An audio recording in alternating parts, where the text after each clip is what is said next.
Charging আর হবে না, discharging হবে স্যার, শুধু ডিসচার্জ। ডিসচার্জ হবে। তাহলে আগে রেস্ট দিয়ে দিই 10 মিনিট। সময় আছে আপনার কাছে 10 মিনিট? স্যার কি বলতে স্যার, হ্যাঁ। পুরো দিন সময় স্যার। তাহলে ডিসচার্জ কনস্ট্যান্ট কারেন্ট, এটা কত গেল? 3 ভোল্টের স্যার, বাবা না 260 মিলি ভোল্টেজ অ্যাম্পিয়ার। না তো। অ্যাম্পিয়ারটা এখানে লেখা নাই স্যার, আমি দেখছি সিআর 2025 তো সাধারণত 260 মিলি অ্যাম্পিয়ার আছে। আর এটা কি কাজ করতেছে? 100 মিলি অ্যাম্পিয়ার কনস্ট্যান্ট কারেন্টে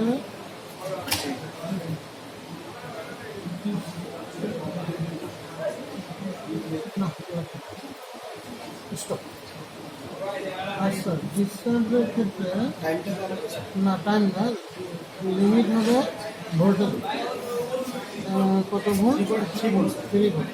তাহলে 0.01 ভোল্ট যখন হবে তখন সে ডিসচার্জ করে স্টপ করবে।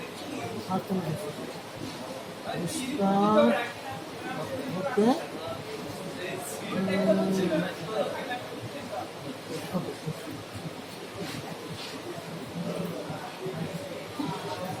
কি ওকে দিলে তো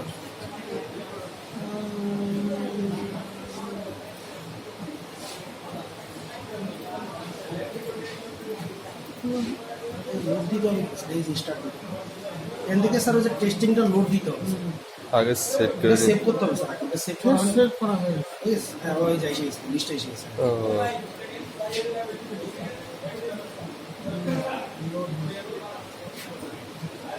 দেখি ম্যানুয়াল বই এটা একটু সেন্স। পরিষ্কার এই যে এটা ইজিয়েস্ট না। ডিসচার্জ এই যে 2.7 ভোল্ট হচ্ছে কাট অফ। একটু সফটওয়্যারটা সেন্স। হ্যাঁ সিলেক্ট করতে হবে না স্যার, এই যে সিলেক্ট, এই যে সিলেক্ট স্যার। স্টার্ট ব্যাকআপ এখন দরকার নেই। ল্যান্ড ডাটা ব্যাংকে জমা হবে শুধুমাত্র ফাইল নেন এবিসি।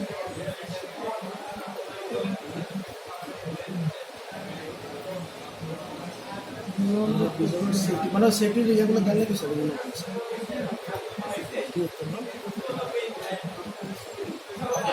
তেল বাতি জ্বলতেছে এখানে। তো বাদে চলতেছে, মানে কি টেস্ট শুরু হয়ে গেছে স্যার? না না এই স্যার, না এইটা না, এইটা হলে চ্যানেল 1, চ্যানেল চ্যানেল 1। 1 এরটা লাল হতো। হ্যাঁ লাল হয়েছে তো স্যার, জি স্যার, বুঝতে জি স্যার। লাল হয়ে গেছে স্যার, এই যে এদিকে তো লাল হয়ে গেছে। সমস্যা হলো কি দিল এরটা আমি